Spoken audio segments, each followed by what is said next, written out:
So we've got people lined up for questions. I just got one more, because you used the word Christian. Have you ever asked God for forgiveness? That's a tough question. I don't think. It is a very interesting question. Let's hear what he's got to say. That's a tough question. I don't think in terms of, I'm a religious person.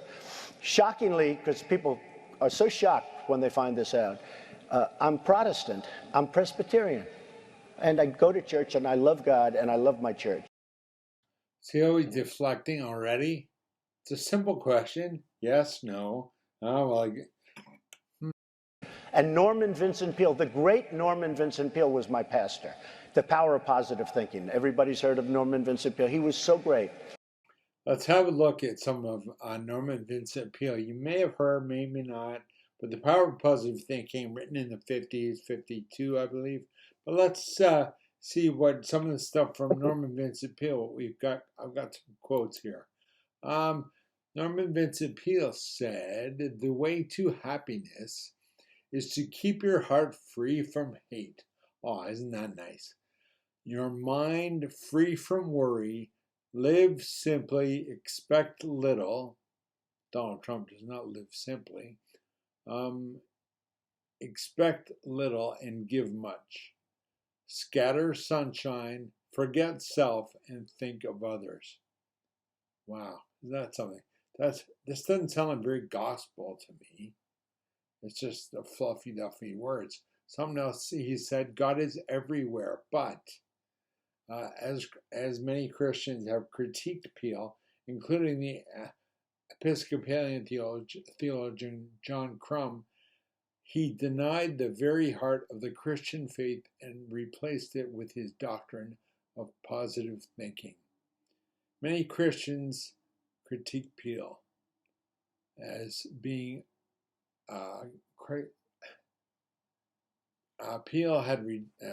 John Crum saw that Peale had reduced God to a force and made Christianity self-centered rather than God-centered. So let's get back to the question at hand. Thinking. Everybody's heard of Norman Vincent Peale. He was so great. He would give a sermon you never wanted to leave. Sometimes we have sermons, and every once in a while we think about leaving a little early, right, even though we're Christian. Dr. Norman Vincent Peale, Frank, would give a sermon. I'm telling you, I still remember his sermons. It was unbelievable. And what he would do is he'd bring real-life situations, modern-day situations, into the sermon. And you could listen to him all day long. When you left the church, you were disappointed that it was over. He was the greatest guy. And then, you know, he passed away, but he was a great... He wrote The Power of Positive Thinking, which is a great book. But have you ever asked God for forgiveness?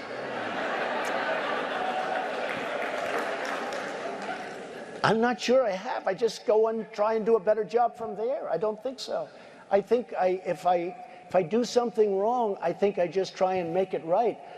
I don't bring God into that picture. I don't. Now, when I take, you know, when we go in church and when I drink my little wine, which is about the only wine I drink, and have my little cracker, I guess that's a form of asking for forgiveness. And I do that as often as possible because I feel cleansed, okay? But, you know, to me, that's important. I do that. But in terms of officially, I could say absolutely, and everybody, I don't think in terms of that. I think in terms of let's go on and let's make. Isn't that something?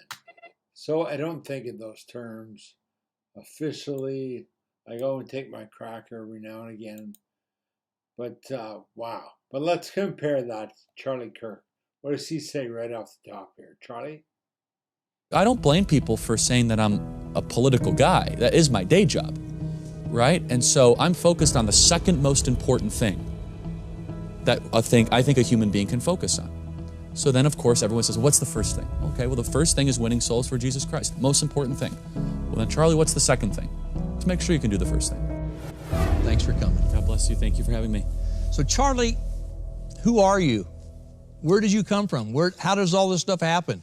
I'm a child of God, and Jesus is my Savior, and grew up in the suburbs of Chicago. Went to Christian Heritage Academy, where I gave my life to the Lord in 5th grade. Went from there to public school, graduated high school, and I had no money, no connections, and no idea what I was doing. And I started Turning Point USA, and I did that instead of going to college. So Turning Point USA, maybe some of our audience isn't familiar with it. Talk a little bit about Turning Point, why it exists, and what you hope to accomplish. Yeah, we're the nation's largest organization that is focused on a daily basis to make sure your kids and grandkids live in a free country. We're losing the West, and we're losing it for a variety of different reasons. And Turning Point USA, we operate with a sense of urgency to turn the country back to the ideas of liberty, which is God's idea, not man's idea, freedom, which is granted from God, not government, the Constitution, which is a divinely inspired document, in my opinion, and the opinion of many others. And this is something that I think that every Christian and any person with a moral conscience should care about. And so, but at Turning Point USA, we do this in a variety of different ways, through high school and college chapter development, through our work with the biggest events in the entire movement. We are dominant on digital and social media. We do this through our campus leadership project. We do this through our pastor network. There's a variety of different ways that we do this at Turning Point USA. But look, we want to make sure that American values are passed down to the next generation. And we make very clear moral claims that liberty and freedom is not just the best way to live, but it's necessary for a flourishing human existence. What do you consider to be the defining issues of our day? Oh, there's several. To kind of bring it to a metaphysical realm, what is truth and what is true? And that kind of explains the whole transgender debate. It explains kind of the idea of racial politics in America. So definitely objective versus subjective existence is one of the biggest issues, no doubt. But if I kind of had to distill it down to the issue that impacts that, which impacts all the other issues, which is what we focus on at Turning Point USA, it's education. How we educate young people is one of the most, if not the most important issue for a civilization to continue. That impacts our spiritual health, our mental health, our physical health. First thing he mentions transgender, and the shooter had a transgender boyfriend. Children, we have filled them up with bad ideas. We've told them to hate themselves and hate the country and believe there's no God. And then there's other issues as well. Declining sovereignty, internationalist forces trying to crush America, a guilt-ridden nation that has strayed from the Lord, a weak church, an increasingly weak and passive church, with obvious exceptions, right? Obvious, which we've talked about, and that's not an exhaustive list. So yeah, I mean, these are some massive issues. A spiritual battle that it seems as if so many people don't even want to admit exists. So I could focus on any of those, but that's definitely a starting point. So it seems like when most people identify with you, rather than immediately say, well, he's a religious person, they refer to you more as a political person. And yet, faith is central to who you are, what you do, and I'm not going to say your politics are formed from that, but your life approach is basically biblically based. Yeah. So how does someone who is so biblically based find themselves in the midst of so many controversial political things? How has that emerged, Charlie? Or how has your voice found its way into those places? Yeah, I've been a Christian since 5th grade, and I've always just kind of been a political animal. I've just kind of enjoyed trying to call out lies and deceit and, untruth and mistruths, I guess you could say. And I don't like bullies, and I don't like the strong terrorizing the weak. I've never liked that. And that's a moral claim, by the way, that comes from the Bible. So politics kind of puts all that together. I will be honest, though, in 2012, 13, 14, 15, 16, I felt a lot more passive about talking about my faith because I was kind of told not to, both by pastors and politicians. Wow. If you think about it, pastors are like, don't you dare bring that in here. Don't bring it in the church. I grew up in a church environment that you do not talk about politics. You do not talk about philosophy. You just talk about the Bible. We just do the gospel. That's it. Which, of course, is, I believe, unbiblical, right? Wow. Nehemiah, Jeremiah, Esther, Mordecai, Daniel, amongst many others, were all political figures. Yes. Fasted and prayed for the nation. Even Deborah. Yeah, exactly. The counselors to the king. Yes. So there's many examples of that. But then also politicians like, oh, no, keep that Christian stuff away. We just care about tax cuts and all this other nonsense. And it was 17, 18, 19, you get older, things start to clarify more. And I met Rob McCoy, who is my pastor and does such a great job. And he really kind of changed my perspective on that. But look, I don't blame people for saying that I'm a political guy. That is my day job, right? And so I'm focused on the second most important thing that I think a human being can focus on. So then, of course, everyone says, what's the first thing? Okay, well, the first thing is winning souls for Jesus Christ. Most important thing. Well, then, Charlie, what's the second thing? To make sure you can do the first thing. That's good. It's my day job. That's good. So when we talk about believers and standing up for our rights, what does the Bible say about getting involved? I know you touched on it, but what should we do? I mean, it's more specifically, what should we biblically do as believers? Yeah, and some people believe that the church or Christian should not comment ever about local politics or about being a citizen. They say, all we do is the gospel, and we don't get engaged in those sorts of things. Well, then, there's a lot of verses that they're going to have to explain with that sort of a position. Jeremiah 29:7, demand the welfare of the nation or the city of which you are in, because your welfare is tied to your nation's welfare. That's the Lord speaking in Jeremiah 29:7. Now, in every church you'll go to, you'll probably hear Jeremiah 29:11, which is one of the most quoted scriptures, for I know the plans I have laid in front of you. But rarely do you hear about Jeremiah 29:7, which is a commandment to care about what's happening in the local nation or city. Not to mention Daniel, Esther, Mordecai, Nehemiah, Jeremiah, and let's just focus on Daniel in particular. Daniel fasted and prayed for the well-being of the nation that he was in. And so Daniel was faced with a choice that the American church was faced with, that Steve Smotherman was faced with, that Legacy Church was faced with. It was the Daniel trial. And I'll tell you, before we go any further, 98% of American churches failed the Daniel trial. And the Daniel trial was very clear. In Daniel 6, there was a conspiracy, a legitimate conspiracy, kind of launched against Daniel, where I forget the names of certain individuals that then lobbied King Nebuchadnezzar, basically saying, we don't like this Daniel guy, he has too much influence, kind of like the American church, isn't it? And we don't like what they're doing, so we're going to pass a series of measures that are in defiance to Old Testament commandments from the Torah, and Daniel's going to have to choose whether or not to obey God or to obey this government edict. And one of the orders was that you are not able to pray in a certain capacity, especially in public and facing the city. So Daniel hears about this, and the scriptures tell us that Daniel was grieved by it, but then Daniel made a conscious decision. Daniel opened up the window for all to see, and he intentionally disobeyed the government and the king's orders, and he prayed to the city for all the people to see. So that was an act of what would be first called Old Testament civil disobedience. That's the equivalent of you being here at church tonight. Now, all of you know the story of Daniel in the lion's den. That's how he got in the lion's den. We don't always talk about that. Like, oh yeah, he's in the lion's den and God delivered him from that. And of course, that's the other part of the story, is that God will never forsake his children when you obey his commands. Yeah. And that's a very important thing. We're the first nation ever founded, where our people who founded the country voluntarily gave up power. Wow. It's never happened before. The people who wrote the Constitution got less powerful when they wrote it. It's never happened before. We're the only country where you could say we have a date and a birthday. Not at the time. For example, what is China's birthday? They're like, I don't know, like 600 BC. Okay, that's not very specific. Like, what's France's birthday? I don't know, they kind of came up. But the fact we have a date's a big deal. Why? Because we made specific moral claims. We said that when in the course of human events it becomes necessary for one people to dissolve the political bands that ties the one to the other, the separate but equal station, it goes on to say the laws of nature and nature is God. That's a big deal.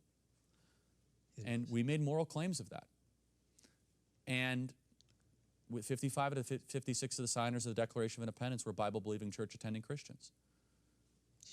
We're the most charitable, generous, productive, open-minded, accepting country in the history of the planet. So yeah, I think we're exceptional. That's awesome. Charlie, what advice would you give to our viewers who are afraid to take on controversial issues? I get it. It is hard.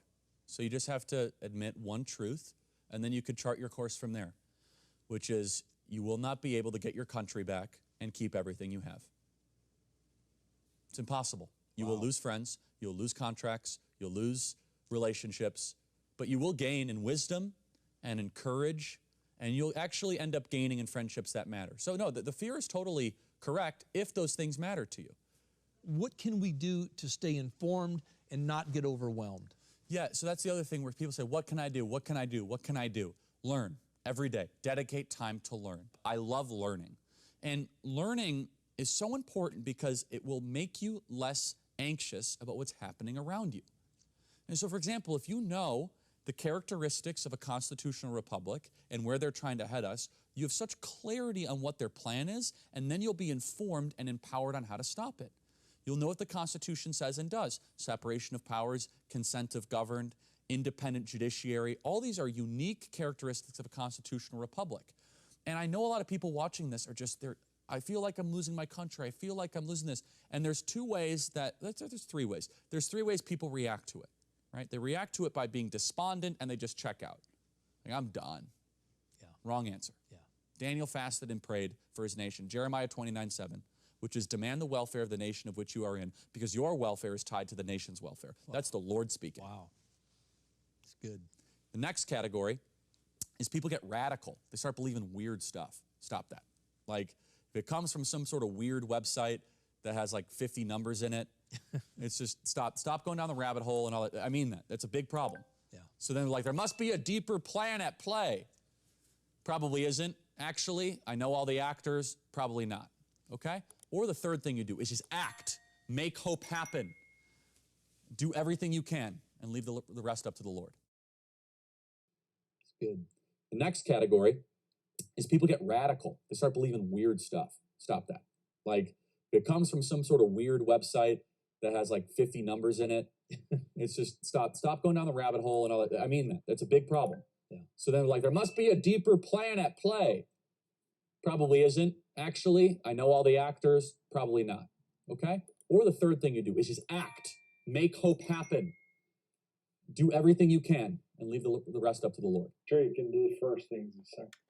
Wow, this was such an insight into American politics. And when he talks about Daniel and what happened to Daniel, didn't the very same thing happen to him? He was persecuted and executed for his beliefs, but he stood strong. And that is so honorable.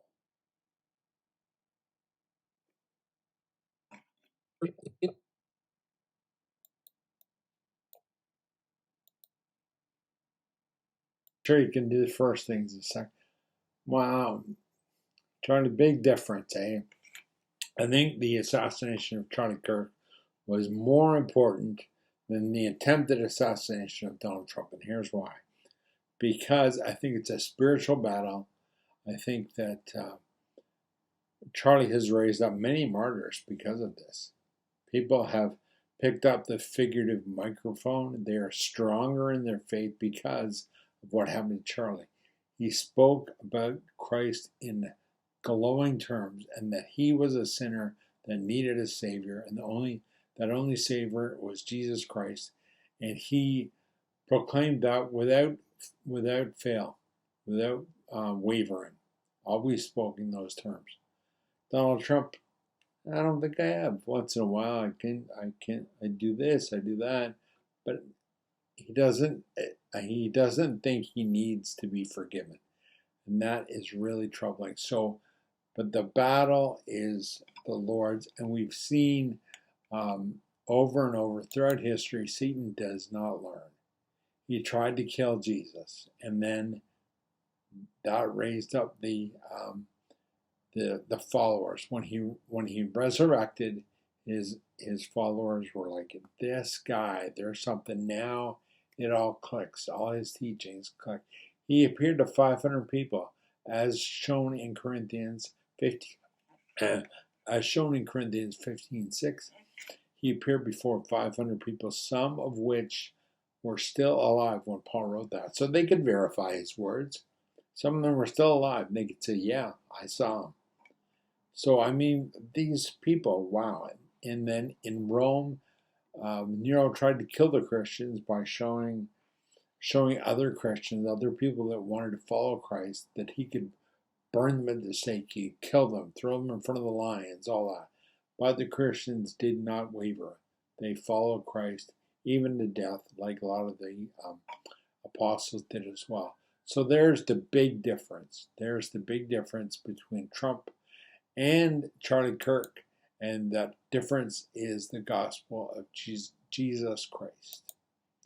Glad you could join me today. Come back soon. Okay, bye now.